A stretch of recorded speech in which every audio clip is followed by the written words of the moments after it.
Sa pag-ibig na sabay nating binuo, ikaw ang siyang nag-iisang buwan na sumisimbolo ng liwanag sa buhay kong madilim at magulo. Pagkasama na kita, wala nang ibang hinihiling, kundi ang maramdaman ulit ang tunay na definasyon ng totoong pag-ibig.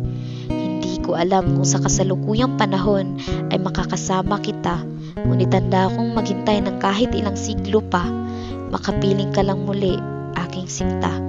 Kung ito may isang panaginip, nais ko nang magising dahil ayaw ko sa isang imahinasyon na wala ka't di nararamdaman ang presensya mo. Hahanapin ko ang pag-ibig kong nawala. Maghintay ka lang, o aking Ginoo.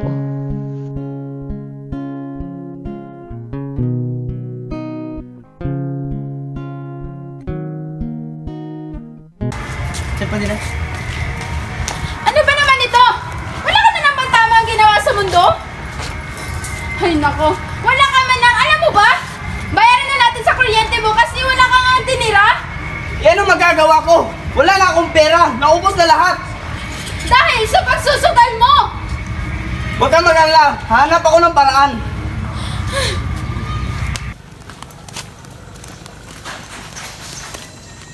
Iha, pahingi naman ang tinapay dyan. Ha? Bakit hindi ka magtrabaho? Wala nga akong pera kasi hindi ako binigyan. Kasi nga wala daw pera yung papa ko tapos manghihingi ka. Alis, alis! Ang baho mo! Walang awa. Masyadong matabi lang yung dila. Masyadong bastos. Hindi ka ba pinalaki ng mga magulang mo? Yung wala kang pagmamahal sa mga taong nasa paligid mo. Pagsisisihan mo ito. Uy, pagmamahal? As if naman na nag-i-exist sa mundo. Alis, alis ka nga! Ang baho mo!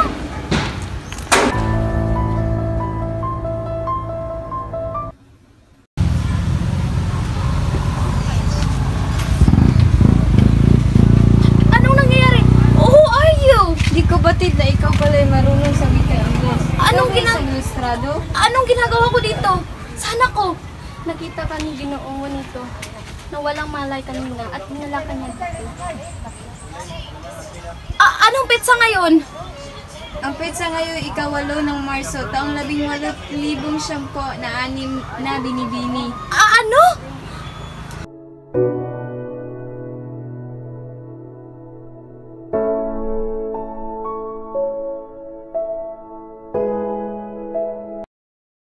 Manhin binibini, kaya aking nabangga. Sino ka? At parang hindi ka pamilyar sa lugar na ito.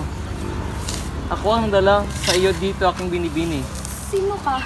Ako sa Ginoong Juanito, ang nagdala sa iyo sa lugar na ito. Oo. Paano ako napunta dito? Ika'y aking nakita na natumba at walang malay, aking binibini. Pilipino, Judy, nais kitang imbitahin sa kaarawan ng aking kapatid at isama mo mamaya sa ilog at isama mo na rin ang iyong pamilya. Tiyak ito ay magiging masaya. Malaking karangalan na iyong maimbitahan. Dadalo kami sa pagtitipon na iyan. Binibini, ako'y sobrang nagagalak sapagkat ika'y dumalo sa aking kaarawan. Isang karangalan na makadalo sa iyong kaarawan, Ginoong Juanito. Maligayang kaarawan sa iyo. Salamat, Binibini.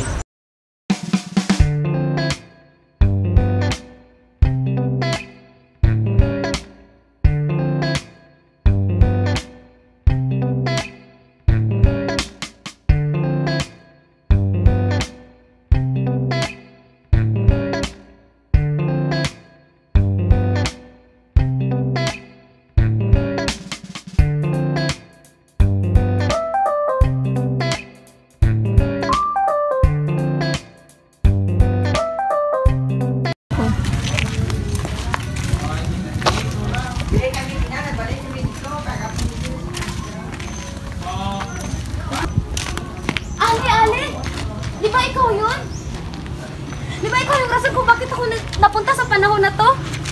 Handa ka na ba? Handa ka na bang bumalik sa lugar na kung saan ka? Handa ka na ba? Handa ka na bang lisanin ang lugar na ito? Ang panahon na ito?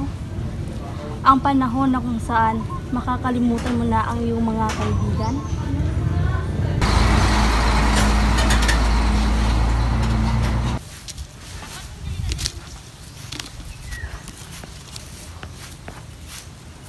Binibini, bakit ka naglalakad na mag-isa? Gusto ko nang bumalik sa panahon ko. Ngunit, isang himala, ay kayo makakabalik sa iyong panahon. Gusto ko nang bumalik sa panahon ko. Ang pagmamahal ay walang pinipiling oras. Ngunit, aking nakikita sa iyong mga mata na ika'y balisa at alala. Subalit iba ang panahon ko. Iba ang nararamdaman ko. Wala nang saysay ang pag-iibigan sa panahon ko. Ngunit ako'y nalilito. Dahil sa Binibini, panahon na to. ang panahon na ito ay hindi ang panahon mo. Ngunit, kaya aking tutulungan. Panahon na to. Dito ko naranasan ang tunay na pag-ibig. Ang tunay na pagmamahalan. Ang tunay na kaibigan. Saan darating ang mga salita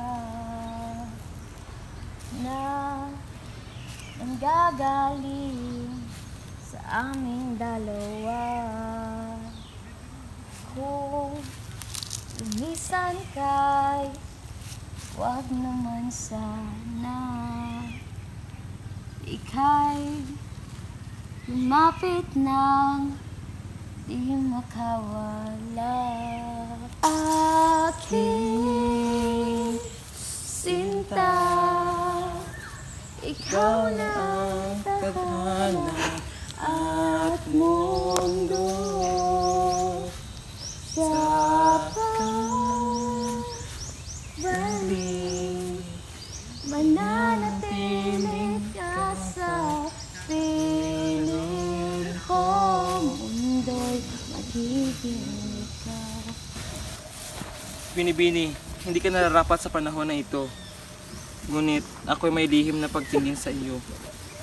Pasensya ka na at di ko naiintindihan ang sinasabi mo. Binibini, aking ipaglalaban ang ating pagmamahalan at ang siglo man ang dumaan. Nakakahiya mang sabihin, ngunit ako din ay may lihim na pagtingin na sa'yo, aking Ginoo. Binibini, ano bang ibig sabihin na to? Tayo na ba'y magkasintahan? Handa akong bigyan ka ng pagkakataon. Handa akong ipaglaban ka kahit ilang siglo pa ang dumating sa buhay nating dalawa. Kahit sa pangalawang buhay, hihintayin kita.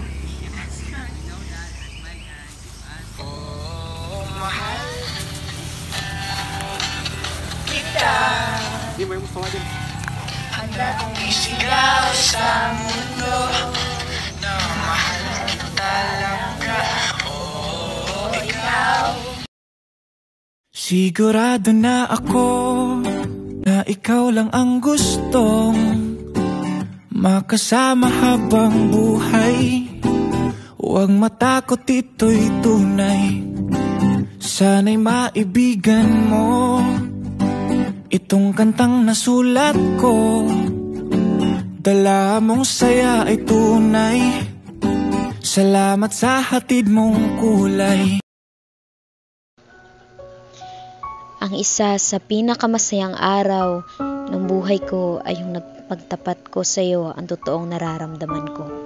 Subalit di ko inakalang sa oras na yun pala matatapos ang lahat sapagkat natapos na ang misyon ko sa mundo mo. Natagpuan at nalaman ko na ang totoong definasyon ng pag-ibig. Dahil sa iyo at sa mga kaibigan na nabuo nung nakabalik ako sa panahong ni sa panaginip di ko inaasahan na makakabalik ako.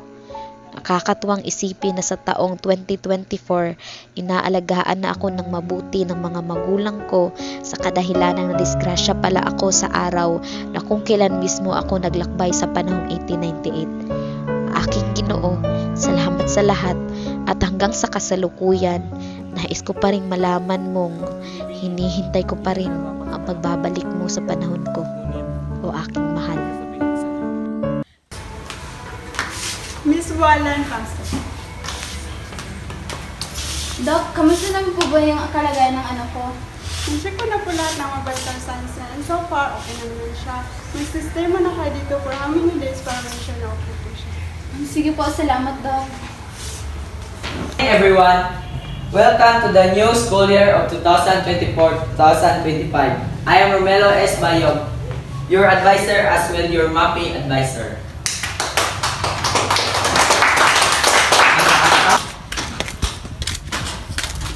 Gian, kamusta ka na? Okay ka na ba? So far, better. But still, stuck in my past. Goods yun, pero hinay-hinay lang sa past. Baka bumalik ka dun ulit. Kung pwede lang sana, then I will grab my chance na bumalik ulit sa past, sa old times.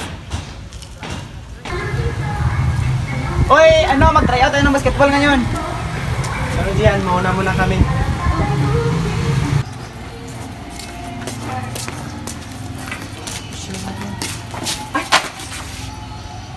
Girl, sorry. Sa pagkakataong to, di ko inaasahan na makita ka ulit. Di ko inaasahang makakabalik ka sa panahon ko, subalit ang mas di ko inaasahan ay nasa ibang katauhan ka na.